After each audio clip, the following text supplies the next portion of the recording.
Hi, what's going on? Welcome back to the channel. My name is Anas. I'm a final year medical student studying in London, and I haven't been able to film any videos in the last week. Things have just been a bit hectic. I haven't had time, and then I've had placement as well. But I do have some ideas in store, which is what I'm going to do today. There's a new show on BBC which is called Junior Doctors and something. It's similar to one of the really old shows back in the day, which I used to watch when I was in like year 10, year 11, called Junior Doctors, Your Life in Their Hands. It's just kind of another series of the same thing, but just following different junior doctors really.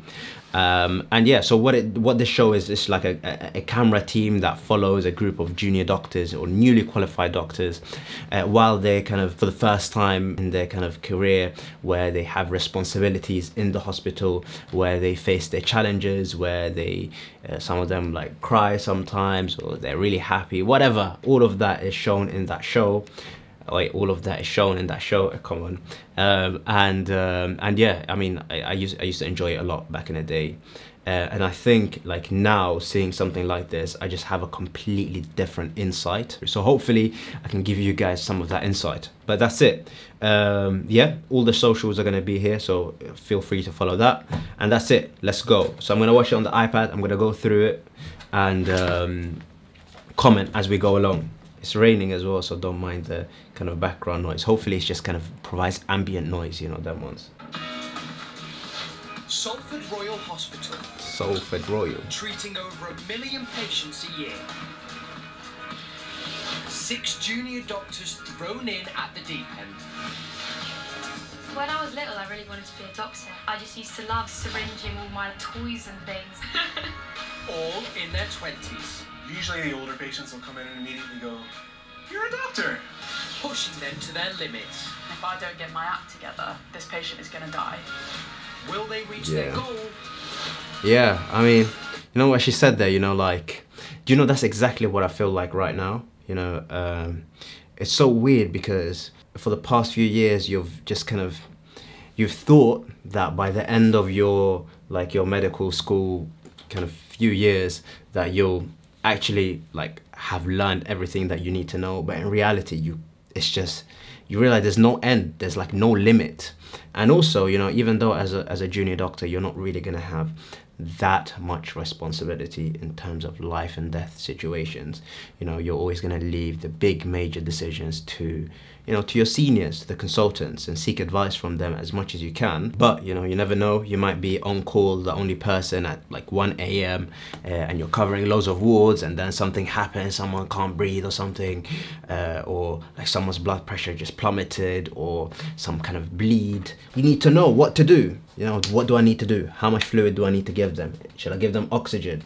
Is it contraindicated in this case? If they're bleeding, you know, should I mean, do they need blood instead of fluid? Whatever, you know? And sometimes the decisions you make in those 10 to 15 minutes can save that person's life. So it is a bit scary. Hey, that's a nice little drone shot there. Oi, come on. Shout out geriatrics ward. That's what I'm on right now. So yeah, maybe I have an extra insight now. I don't know, she's not here. He's facing a brand new set of challenges on his path as a junior doctor. I'm in my mid-20s and I'm seeing patients who are about 80, 90. It's not very straightforward medicine because a lot of these patients sometimes are not in the frame of mind to communicate with us. So, do you know where we are right now? Oh, my God. Egypt or something, that way. Do you know what building this is? If you think of my top 5 specialties, I wouldn't put geriatric medicine in there. Alright, take care of yourself, sir. Yeah, I mean, it is very tough because, you know, sometimes, you know, like the older you get, right, the less your body is able to deal with physiological insult. You know, when you get ill, when you have an infection, that can affect you in a big way, and it can sometimes cause people to become confused. And in that state, you know, lots of people can't make decisions about their treatments. I mean, I can imagine it must be quite a scary feeling. You know, you're like in your 80s and you've had a chest infection, and now suddenly, you know, your body hasn't been able to cope with that infection.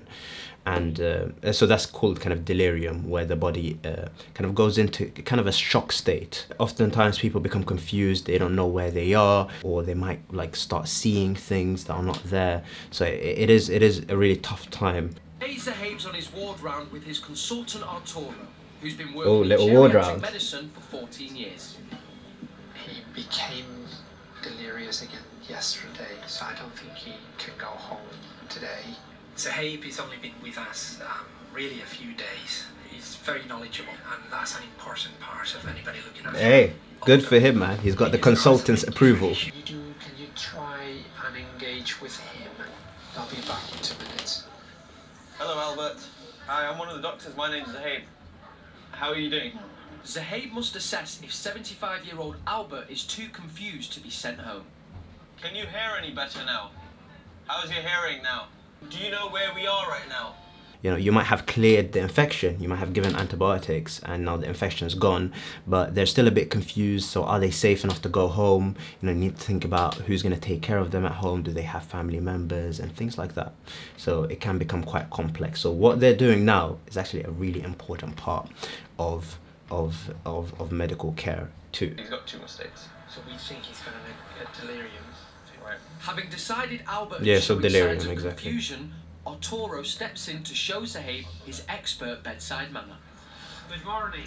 Oh, okay, we're gonna see some good comm skills here. Another doctor to see you. My name is Arturo.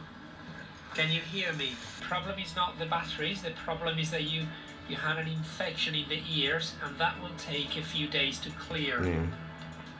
Okay. Yes. Yeah, got an infection in my ears.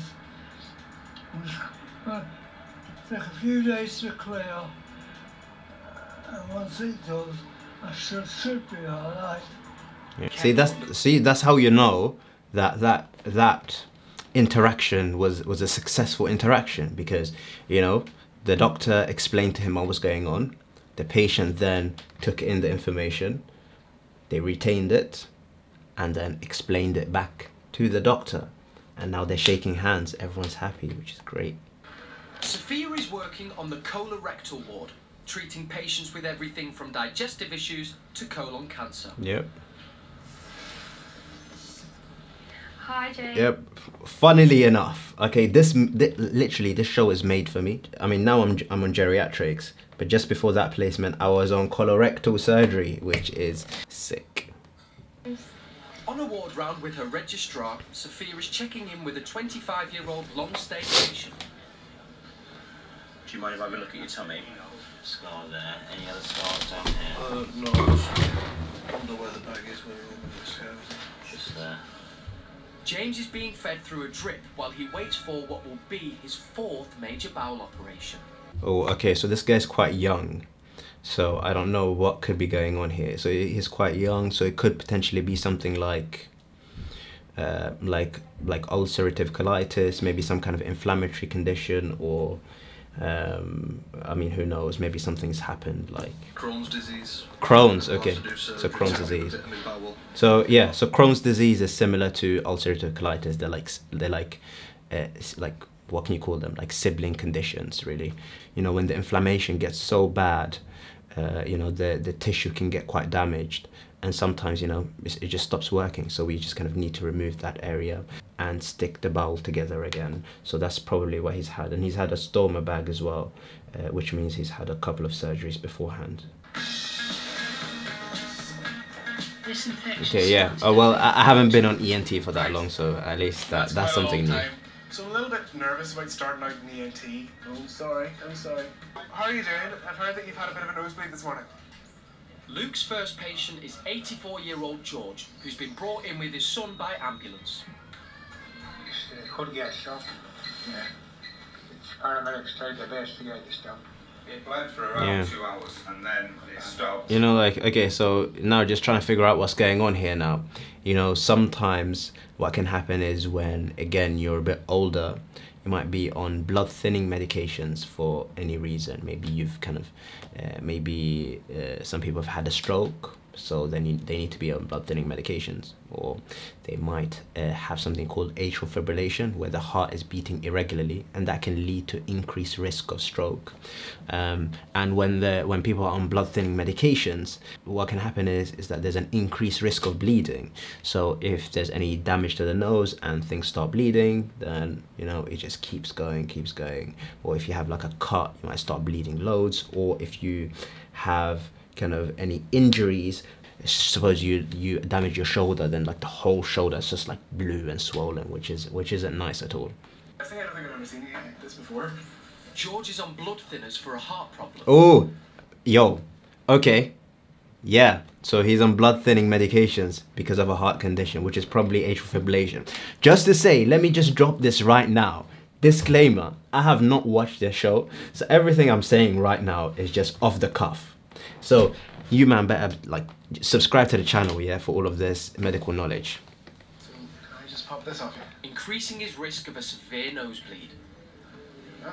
Luke has asked his friend and more experienced Dr. Mo to supervise while he tries to identify the source of bleeding. That device is called an otoscope. Yeah, that's what you use to look in the ear, but you can also use it to look in the mouth sometimes, and also into the nose. Oh, it's quite big.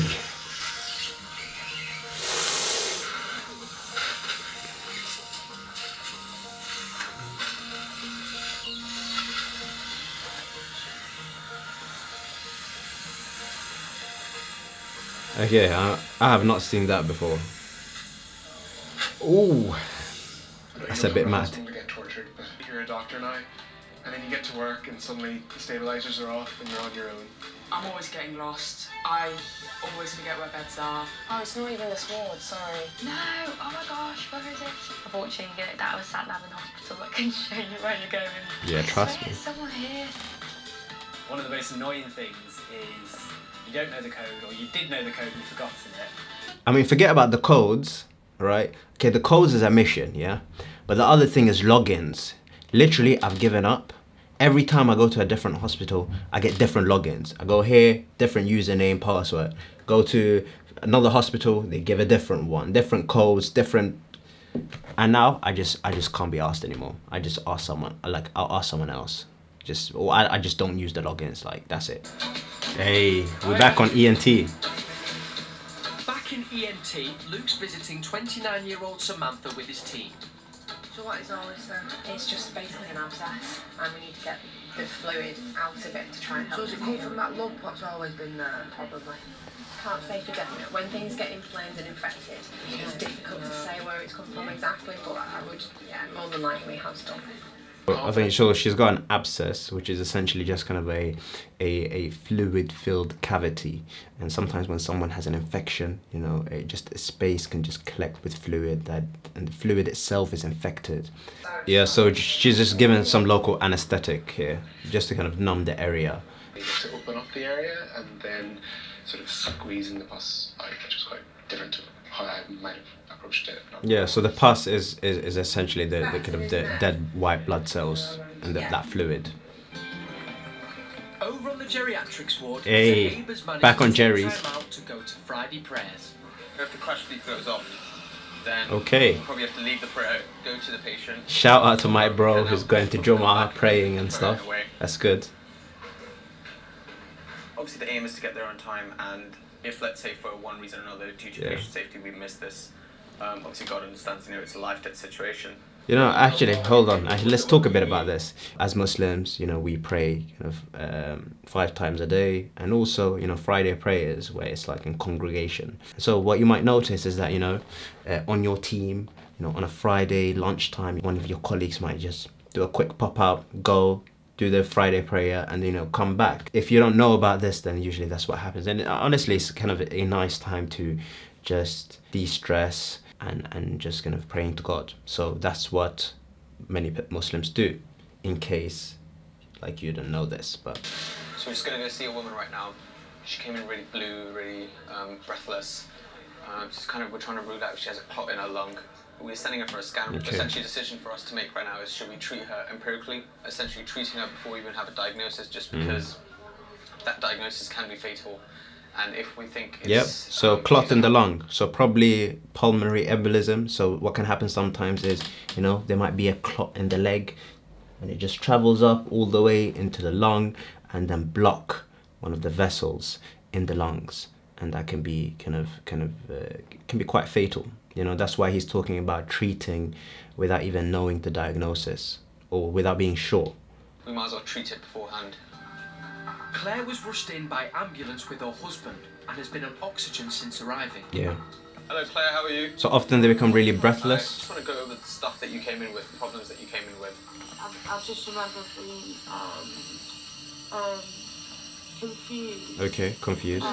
But my husband couldn't wake me up properly, so they ambulance. Sometimes they have chest pain. Yeah, they said they had blue in my fingers. Do you mind if I quickly examine you, if that's alright? No, that's fine. A lot of times the clot in your lung can actually originate from your lower leg around this area. Okay, there you go. Yeah, I do smoke. The state of play is that we're not going to be doing the operation today. We're down to some logistics, other things we need to do, etc. It's really sad. James was going to go to theatre today, but his case has been cancelled and we're going to have to wait for him to get his operation. I've been in here nearly 2 months now, so I just want to get out. Yeah. I just want to get out. I've not eaten in a month.